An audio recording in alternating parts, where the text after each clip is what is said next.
Muy buenos días, queridos hermanos. Damos gracias a Dios por un domingo más que el Señor nos permite tener este tiempo en la reunión de nuestro habitual culto de domingo. Por ahora, a través de este medio, si Dios lo permite, pronto regresaremos al templo a tener nuestras reuniones habituales, así que sigamos orando por esto, mis hermanos, y que el Señor mientras tanto nos mantenga unidos, fortalecidos y amando al Señor cada día. Vamos a pedir la bendición de Dios sobre su palabra en esta mañana y luego vamos a analizar en unos minutos el tema de hoy, que es muy interesante también. Padre, te damos gracias en el nombre de Jesús por esta oportunidad de poder abrir nuevamente tu palabra. Te damos gracias por el tiempo que hemos compartido hasta aquí en esta mañana. Queremos pedirte ahora, nuestro Dios, que realmente nos guíes, que nos des entendimiento, inteligencia, Padre, y también gracia para poder recibir esta palabra que tú quieres implantar en nosotros y que realmente podamos llevar fruto a través de ella. Señor, gracias por cada hermana, cada hermano que está escuchando en este momento la reunión, y te pedimos que tú bendigas sus corazones y nos acompañes en el resto de este día del Señor. Te lo pedimos dándote gracias en el nombre del Señor Jesús. Amén y amén. Mis queridos hermanos, el domingo pasado, y siguiendo con esta serie de charlas o de reflexiones, sermones, predicaciones, como más les gusta a ustedes llamarlas, vamos a continuar con la segunda parte del tema que comenzamos el domingo pasado y que era cómo enfrentar la ira, el enojo, la amargura y todo aquello que realmente está vinculado con estas, situaciones o actitudes que muchas veces se presentan en nuestra vida y donde desarrollamos de alguna manera estas características, ¿no? Que surgen en nosotros.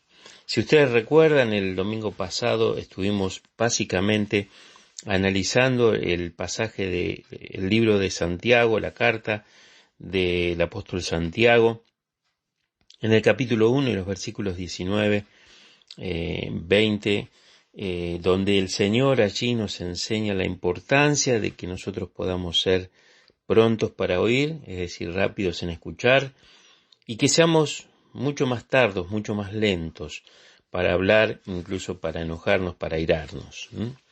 Y estuvimos desarrollando esta palabra con la ayuda del Señor, y hoy quisiera que vayamos al libro de Efesios y vamos a leer allí en la palabra de Dios algo referido también a esto mismo que estamos tratando, y que el Señor va a ampliar seguramente aquellas cosas que son importantes para nuestra vida.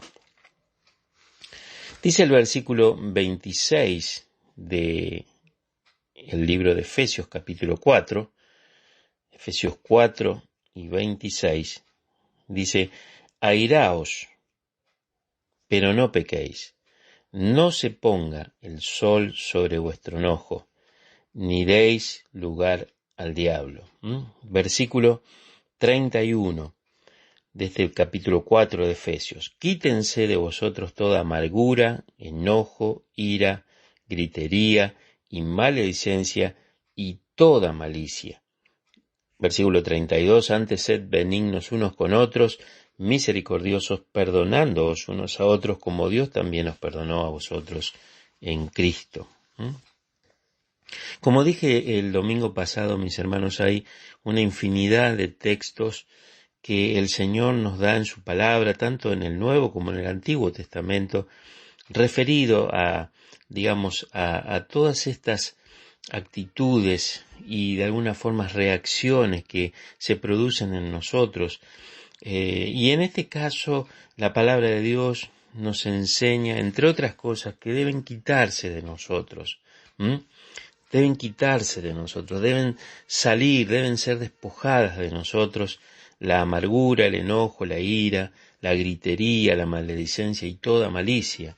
Y dice firmemente, por el contrario, ser benignos unos con otros, misericordiosos, perdonándonos unos a otros, como Dios también nos perdonó a nosotros en Cristo. Realmente es el contraste necesario para que pueda verse una vida en la cual el Señor Jesucristo nos ha perdonado, ¿no es cierto? Entonces, es importante que nosotros desechemos, dejemos, quitemos de nosotros, dice acá, toda, amargura, enojo, todo aquello que está vinculado con estas situaciones que realmente nos ponen mal, nos afectan, y como vamos a ver hoy, aún nos afectan físicamente, pero que realmente sobre todas las cosas no manifiestan esa presencia del perdón de Dios en nuestras vidas, que es tan importante como una de las evidencias de que hemos conocido al Señor. Y yo quisiera enfocar en esta mañana, mis hermanos, un tiempo mayor al tema de la amargura. Fíjense que este capítulo 4 y en el verso 31 de Efesios, dice acá claramente que se quite de nosotros toda amargura. ¿Y qué es la amargura? Bueno, podemos definir que la amargura es un sentimiento duradero de frustración, tristeza o resentimiento. Es un sentimiento que es persistente y es un sentimiento de disgusto o enfado hacia alguien por considerarlo causante de cierta ofensa o daño sufrido y que se manifiesta en palabras o actos hostiles. Y este resentimiento es especialmente por haber sufrido alguna desilusión o una injusticia. Es una aflicción o disgusto, una falta de perdón, un tormento y falta de sosiego y paz en el corazón. En griego, la palabra que es pilcria significa punzante, específicamente veneno, atravesar, perforar, amargo. Es lo contrario a gozo, alegría, dulzura y paz. ¡Qué tremendo! Esto que nos muestra esta definición de lo que es la amargura, ¿verdad, mis hermanos? Una persona con amargura en su corazón es una persona envenenada y que envenena con sus palabras y con sus comentarios a los que la rodean. Es punzante a la hora de hablar y expresarse con sabor amargo. Es una persona atormentada y afligida. Podríamos ampliar esta definición con algo más que encontré aquí, que dice que como adjetivo la palabra amargo significa afilado como una flecha, o picante al gusto, desagradable, venenoso. La idea es la del agua amarga que se les dio a las mujeres sospechosas de haber cometido adulterio en Números 5:18. Esto está en la palabra de Dios, ¿no? En el libro de Números, capítulo 5 y versículo 18, donde dice las aguas amargas que acarrean maldición. Y en un sentido figurado, mis hermanos, la amargura se refiere a un estado mental o emocional que corroe o carcome. La amargura puede afectar a alguien que experimenta una profunda tristeza o cualquier cosa que actúa sobre la mente de la misma forma como el veneno actúa sobre el cuerpo, ¿no? Es decir, entonces, que la amargura también es digamos, es ese estado mental que intencionalmente se aferra a los sentimientos de enojo, listo para ofenderse, capaz de estallar en ira en cualquier momento, ¿no? Es tremendo todo lo que dice esta expresión de lo que significa la amargura, y por supuesto que la amargura es algo que debe desecharse de nosotros, debe quitarse, como estuvimos leyendo recién en el versículo 31 de Efesios 4, ¿no? Ahora bien, ¿qué dice la Biblia sobre la amargura, no? Bueno, en primer lugar podríamos decir que la amargura se considera un pecado, ¿no? No es un pecado que se ve a simple vista, mis hermanos. Cuesta reconocerlo porque es un pecado durmiente, porque crece en el interior y arraiga en lo más profundo de nuestro corazón, como las raíces. Por eso este versículo donde dice que se quite de nosotros toda amargura, ¿no? Y por ejemplo, en el libro de Romanos, capítulo 3 y versículo 14, haciendo una referencia a cierto tipo de persona, el apóstol Pablo dice, su boca está llena de maldición y de amargura, ¿no? Entonces es un pecado, mis hermanos, lo que el Señor está enseñando a través de esta palabra, que la amargura es un pecado. También la amargura es contagiosa. Las enfermedades se contagian por medio de gérmenes o virus, como estamos viendo en la actualidad. Pero la amargura es una actitud que se transmite de una persona a otra con mucha facilidad. Dice Hebreos 12:15, mirad bien que no sea que alguno deje de alcanzar la gracia de Dios, que brotando alguna raíz de amargura os estorbe y por ella muchos sean contaminados. Es decir, si un miembro de la familia tiene este espíritu de amargura, contagiará a toda la familia e incluso a la congregación donde esta persona pueda estar, refiriéndose a un creyente, ¿no es cierto? Porque es un eslabón de una cadena que arrastra a otros consigo. Entonces tenemos que es un pecado que es contagiosa y dice también la palabra que trae pecados con ella, porque la amargura no viene sola. Como dice Efesios 31, 4, 31 y 32, la amargura viene acompañada por un grupo de amigas, entre comillas esto, que no se separan nunca, y estas son el enojo, el enfado, la ira, la venganza, la gritería, palabras punzantes, en general todo tipo de malicia. Es tremendo y delicado, mis hermanos, esto. Es tremendo porque cada uno debe autoexaminarse y ver si realmente hay dentro de uno algún tipo de amargura, algún tipo de raíz de amargura que pueda realmente estar afectando, ¿no es cierto? Ahora, ¿qué causa la amargura? La amargura es una reacción ante una ofensa o situación difícil e injusta, ¿no? Es verdad que nos ofenden muchas veces injustamente y nos pueden hacer mucho daño, pero si no arreglamos esa ofensa y tratamos con el ofensor, mis hermanos, la amargura puede empezar a crecer como una semilla y echar grandes raíces en nuestro corazón, hasta el punto de ser parte de nuestra vida. Cuando analizamos la causa de la amargura, creo que poniéndolo, podríamos decir así, en blanco y negro, es la falta de perdón genuino al que ofende. Y si no arreglamos y perdonamos pronto, por eso dice el versículo de Efesios 4:26, no se ponga el sol sobre nuestro enojo, y algo dijimos el domingo pasado, ¿no? Es decir, que si no perdonamos pronto, el odio y el deseo de venganza hacia el que nos ha hecho ese daño irán creciendo en nuestro corazón y será un impedimento para que Dios nos bendiga, mis hermanos, hasta el punto de caer en una tristeza profunda e incluso en algunos casos, en depresión. Entonces esto es muy importante de resolverlo, ¿no es cierto? Tenemos que resolverlo. Ahora, ¿cuáles son algunas de las consecuencias de un corazón lleno de amargura?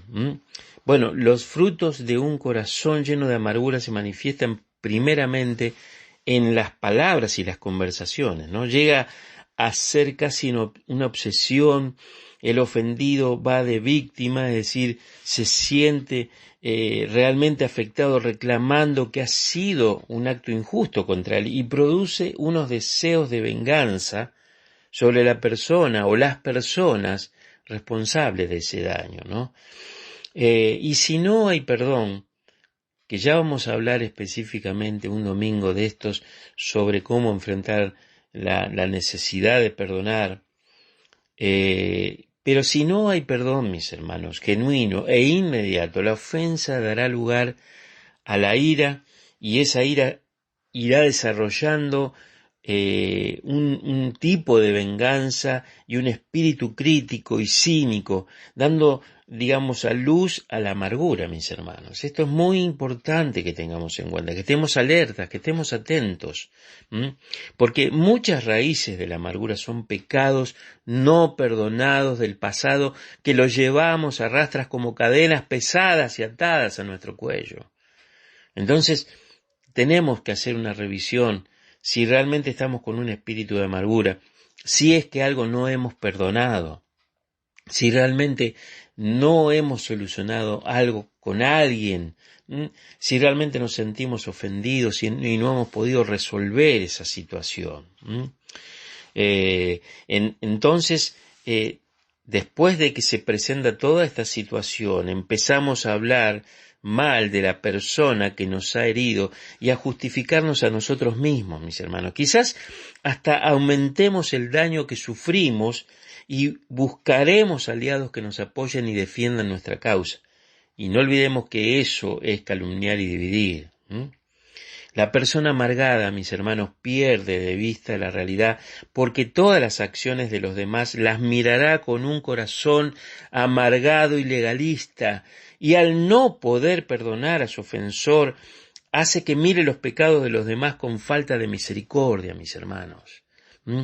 Y esto produce que las personas así se vuelvan personas duras y frías, personas que no experimentan al 100% la liberación y sanidad del perdón que Cristo nos ofrece. Y esto es muy, muy importante, mis hermanos. El que tiene su corazón lleno de amargura está dando lugar al diablo. Dice acá el versículo 26 de Efesios 4 y el versículo 27, airaos pero no pequéis, no se ponga el sol sobre vuestro enojo, ni deis lugar al diablo, ¿no? Si no arreglamos las ofensas pronto, el diablo irá tomando ventaja y se irá acomodando, mis hermanos, en nuestras vidas. Y es importante que recordemos 2 Corintios capítulo 2, versículos 10 y 11, y al que vosotros perdonáis, yo también, porque también yo le he perdonado, si algo he perdonado, por vosotros lo he hecho en presencia de Cristo, para que Satanás no gane ventaja alguna sobre nosotros, pues no ignoramos sus maquinaciones. Miren, hermanos, el perdón es, digamos, la llave que libera todo tipo de amargura, mis hermanos. Porque el mantener, de alguna manera, la falta de perdón, lo que hace es que, como dice acá, Satanás empieza a ganar ventaja sobre nosotros. Y el apóstol Pablo dice acá, nosotros no ignoramos sus maquinaciones, entonces tenemos que estar atentos a perdonar. Y si hay algo que viene de muy lejos y aún la persona, digamos, está viva y yo puedo estar pasando un momento de amargura y resentimiento por algo que sucedió, tengo que orar al Señor y pedirle que me dé la oportunidad de ubicar a la persona y arreglar el asunto, mis hermanos. Es importante. Además que el perdón genera liberación, libertad, mis hermanos. Es de alguna manera romper las cadenas cuando nosotros perdonamos y cuando somos perdonados también. Entonces necesitamos prestar atención a todo esto, ¿no? Y teniendo en cuenta, por ejemplo, cuando el apóstol Pablo aquí en 2 Corintios 10 y 11, él dice que no ignoramos las maquinaciones de Satanás, ¿no es cierto? Debemos pensar que una de las más terribles consecuencias de la amargura es que algunos no alcancen la gracia de Dios. Como dice Hebreos capítulo 12 y versículo 15. ¿Por qué? Porque la persona amargada deja que la gracia de Dios entre y trabaje en él. Si esto no lo hace, entonces hay tanto odio y venganza en su corazón que no permite que Dios obre en él. Entonces, de alguna manera, uno puede llegar a perder de alguna forma esa gracia de Dios. Leamos ese versículo en el libro de Hebreos. Vamos a leerlo literalmente, como nos dice la palabra de Dios aquí en el libro de Hebreos, capítulo 12. Vamos a leerlo y que nos ayude el Señor a meditar en esta palabra. Dice acá bien esta palabra, Hebreos 12:15, mirad bien, no sea que alguno deje de alcanzar la gracia de Dios. Fíjense acá cómo hace este énfasis el autor de Hebreos, que brotando alguna raíz de amargura os estorbe y por ella muchos sean contaminados. Fíjense que la raíz de la amargura puede estorbar el hecho de tener la gracia de Dios con nosotros. Por eso es importante. Por eso el pecado de la amargura es muy grave y tenemos que estar alerta que no haya ninguna raíz de amargura en nuestros corazones. Esto es muy, pero muy importante, mis hermanos. Y es importante que también tengamos en cuenta lo siguiente: el principal peligro de sucumbir a la amargura y permitir que gobierne nuestros corazones es que es un espíritu que se niega a la reconciliación. Como resultado, la amargura conduce a la ira, que es la, podríamos decir así, explosión externa de los sentimientos internos. Esa ira y enojo desenfrenado a menudo conducen a la riña, que es el egoísmo impulsivo de una persona furiosa que necesita que todo el mundo escuche sus quejas, mis hermanos. Es decir, nosotros tenemos que tener mucho cuidado, como nos dice la palabra de Dios. Otro mal provocado por, la amargura es la calumnia, porque como nos refleja el libro de Efesios, capítulo 4, no se está refiriendo a la blasfemia contra Dios o simplemente una calumnia contra los hombres, sino cualquier comentario que brota de la ira y está pensado para herir o lastimar a otros, mis hermanos. Es tremendo esto, es tremendo. Y todo eso, en base a lo que está diciendo Efesios 4, 31 y 32, conduce a un espíritu de maldad que simboliza una mentalidad perversa o sentimientos de odio intenso, mis hermanos. Esta clase de actitud es carnal y diabólica en sus influencias. La maldad es un intento deliberado de dañar a otra persona, por lo tanto, toda forma de maldad debe desaparecer, debe ser quitada, como nos dice Efesios 4:31. Quítense de vosotros, de ustedes, debe ser quitada, mis hermanos.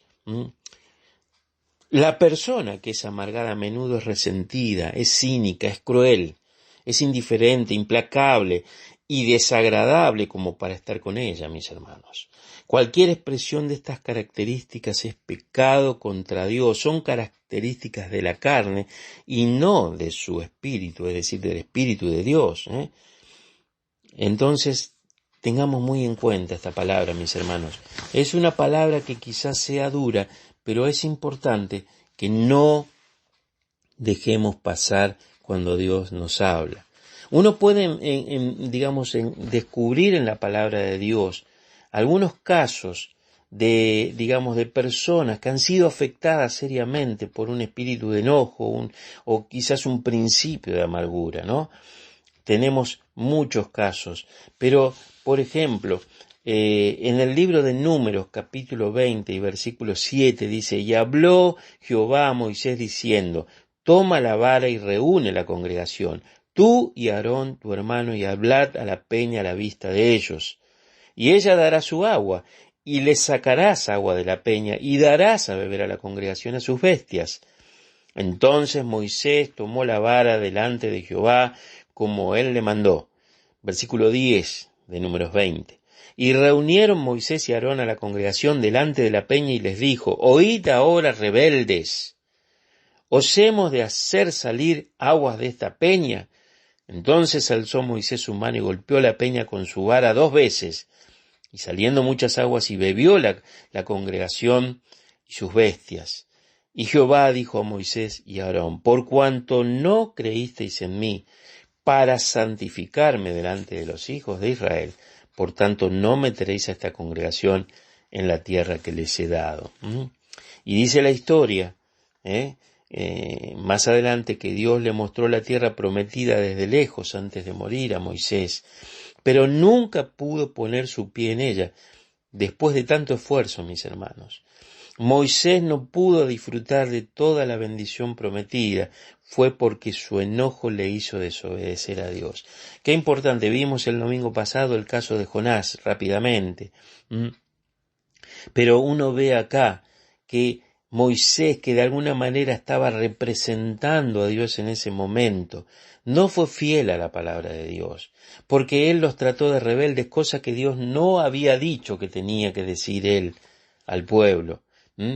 Y él, tomando esa atribución y teniendo la imagen que tenía el pueblo sobre él, de que él realmente hablaba como de parte de Dios, él le dijo palabras duras y encima con una actitud violenta, podríamos decir, en vez de hablar a la peña la golpeó, y la golpeó 2 veces, y esto generó que Dios tuviera que disciplinar a Moisés por esto, y él se perdiera la bendición de Dios, ¿no es cierto?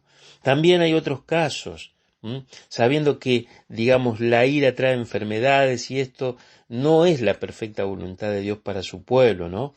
Pero nosotros vemos el caso de Eliseo, que también en el libro de Segunda Reyes, capítulo 2, y más adelante en el capítulo 13, nos muestra que él tuvo una actitudes de enojo, y eso produjo, digamos, un mal terrible, porque en el primer episodio del capítulo 2, él se enoja, y debido a eso, él le envía una maldición a unos muchachos, que finalmente estos muchachos son muertos por osos, por osos que aparecieron allí. Terrible esto que pasó, y eso producto de su enojo. Yo les invito a que después lean la historia, pero situaciones como esta, y en hombres de Dios, mis hermanos, estamos hablando de Eliseo, estamos hablando de Moisés. Y nosotros tenemos que saber también, mis hermanos, que nos enseña la palabra de Dios, que muchas veces nuestras actitudes de enojo, de respuestas indebidas con nuestra esposa, pueden estorbar las oraciones. Fíjense lo que dice 1 Pedro 3:7, vosotros maridos, igualmente vivid con ella sabiamente, dando honor a la mujer como a vaso más frágil y como a coherederas de la gracia de la vida, para que vuestras oraciones no tengan estorbo, ¿no? Y entonces esto me habla, mis hermanos, de que hay una necesidad de dedicarnos, en este caso los hombres y también, por supuesto, las mujeres, pero en este caso dedicarnos a sacar de nuestro corazón toda ira, reconocer la ira como un problema, para que Dios realmente nos perdone y realmente cambie todas esas actitudes de enojo o de ira o de maldad que podamos tener, mis hermanos. Así que realmente esto es muy importante que lo pensemos. Ahora, vamos a ir terminando esta reflexión en la mañana de hoy de cómo batallar contra la amargura, ¿no? La Biblia, como ya hemos visto, nos define lo que es la amargura, lo que causa la amargura, las consecuencias que este pecado trae a nuestras vidas. Pero gracias a Dios también, porque la palabra de Dios nos da solución y nos enseña cómo enfrentar la amargura, ¿no? Ahora, si la causa de la raíz de amargura es la falta de perdón, entonces perdona, mi hermano, mi hermana, perdona. Y perdona cuanto antes, porque como dice Efesios 4:26, no se ponga el sol sobre tu enojo. Entonces, si uno realmente identifica que esa amargura que tienes por la falta de perdón, entonces ve y perdona, y lo antes posible. También uno debe reconocer la amargura como un pecado grave contra Dios. Entonces no lo minimices y pídele perdón, porque el Señor Jesucristo murió para perdonar nuestros pecados. El Señor Jesucristo murió para perdonar nuestros pecados, como dice 1 Juan 1:8. Entonces también debemos analizar nuestro corazón y el de nuestros hermanos en la fe. Fíjense que Hebreos 12:15 dice, mirad bien, no sea que alguno deje de alcanzar la gracia de Dios, que brotando alguna raíz de amargura os estorbe y por ella muchos sean contaminados. Y la Nueva Traducción Viviente dice, cuídense unos a otros. Comienza diciendo así esa traducción. Nos amplía el radio de análisis, no solo mirar nuestro propio corazón, sino ayudar y cuidar de mis hermanos. Entonces, debemos mirar bien si realmente podemos ayudar a alguien para que realmente pueda ser o resolver esa situación que esté viviendo, ¿no? Debemos pensar también que debemos despojarnos, como dice la palabra, del viejo hombre y vestirnos del nuevo, creado según Dios. Por lo tanto, dice después, el versículo siguiente, quítense de vosotros toda amargura, enojo, ira, gritería, maledicencia y toda malicia. Y como leímos anteriormente también, el versículo siguiente dice, antes sed benignos unos con otros, misericordiosos, perdonándonos unos a otros, ¿no? Es un mandato que debemos quitarnos este pecado como ropa sucia, mis hermanos, que mancha nuestro ser. Es una orden que Dios da. No dice que si nos gusta o si queremos o si a lo mejor creemos que debemos hacerlo, no. Realmente debemos quitarnos todo esto, porque miren, mis hermanos, el Señor Jesucristo es nuestro ejemplo supremo, ¿no? Él sí que nunca se ofendió ni pecó, ¿no? Nosotros somos los que hemos ofendido a Él. Él nos perdonó en la cruz cargando con nuestros pecados y recibiendo el castigo que nosotros merecíamos, ¿no? Él no se amargó, mis hermanos. Por el contrario, nos miró con pura misericordia y amor, y todo aquel que reconoce su pecado y viene a Él por fe, Dios lo recibe borrando todo pecado y haciéndolo realmente su Hijo, como nosotros sabemos. Pero quizás esta palabra también la pueda estar escuchando alguien que todavía no tiene a Cristo y que necesita recibirlo por fe. Entonces, mis hermanos, si nosotros somos creyentes ya y si Cristo nos ha perdonado, ¿no deberíamos nosotros perdonar a todos los que nos ofenden? Debemos cultivar el verdadero perdón en nuestra vida como Cristo nos ha perdonado. Y entonces, mis hermanos, toda esta batalla que tenemos diariamente contra el enojo, contra la ira, contra la gritería, la amargura, la maledicencia, la malicia, en las manos de Dios van a ir resolviéndose. El Señor va a ir cambiando nuestra vida si estamos dispuestos a perdonar y a que el Señor nos ayude a ir quitándonos de nosotros estas cosas que no bendicen nuestra vida y que realmente tampoco bendicen las vidas de otros, Señor. Así que gracias damos a Dios por su palabra y mis hermanos, que podamos reflexionar toda esta semana en esta palabra que el Señor nos ha dado. Que realmente podamos liberarnos de todas estas cosas. Que el Señor nos ayude y experimentar en nuestra propia vida que nosotros hemos quitado de nosotros todas estas cosas que realmente Dios no quiere que estén en nosotros. Amén. El Señor les bendiga, mis amados hermanos.